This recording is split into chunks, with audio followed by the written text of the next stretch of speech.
என்ன செய்கிறார் ஆண்டவர் அவங்க மேலே? எத்தனை வாதைகள் வருகிறது? 10 வாதைகள் வருது.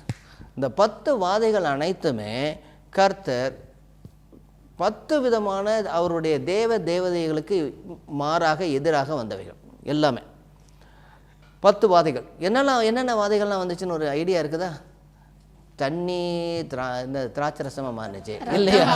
ஓகே, அது வந்து ரத்தமாக மாறினுச்சு. சரியா? அவங்க நைல் நதியை வணங்கினாங்க. அந்த நைல் நதியே அவங்களுக்கு ரத்தம் ஆயிடுச்சு, குடிக்க முடியாதவருக்கு. வேற என்ன வந்துச்சு? தவளை வந்துச்சு.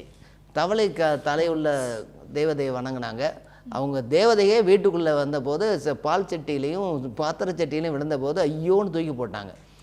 அப்புறம் என்ன ஆயிடுச்சு? அதெல்லாம் செத்து போன பிறகு ஒரே நாத்தம் அடிச்சிருச்சு. கொஞ்சம் கவனிக்கணும், நம்ம எதை வணங்குறோன்னு சொல்லி அவங்க பார்க்குறாங்களோ அதுவே இப்போ நாத்தம் அடிச்சு போச்சு. பின்னாடி என்ன வந்துச்சு? பேன்கள் வந்துச்சு. ஆமாம், அது ஒரு தெய்வம். அடுத்தது வண்டுகள் வந்துச்சு. அப்புறம் கால்நடைகள்லாம் அழிக்கப்பட்டது. கால்நடையே வந்து புல், அதாவது இந்த காளை மாடெல்லாம் வணங்கினாங்க கால்நடைகள். அதுக்கு அடுத்தது உடலில் கட்டிகள் வந்துச்சு. அதுக்கு அடுத்தது என்ன வந்துச்சு? கல்மழை பெய்தது, வெட்டுக்கிளிகள் வந்தது, கடைசியாக இருள் வந்தது.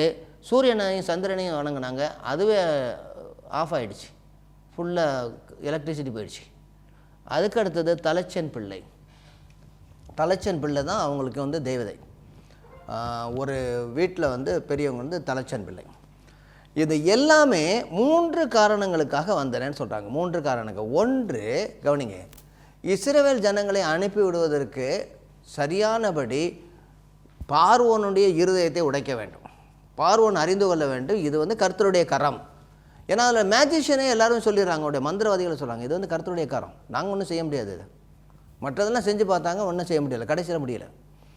அப்போ இஸ்ரவேல் ஜனங்களை அனுப்பிவிட பார்வோன் ஒப்புக்கொள்ள வேண்டும். அதற்காக இந்த வாதைகளை ஆண்டவர் அனுப்பினார். ஒன்று. இரண்டாவதாக, நம்ம ஆளுங்க இருக்கிறாங்களே இஸ்ரவேல் ஜனங்கள், அவங்களே என்ன செய்கிறாங்க? இப்போ மோசையை முழுவதுமாக ஏற்றுக்கொள்ளவில்லை.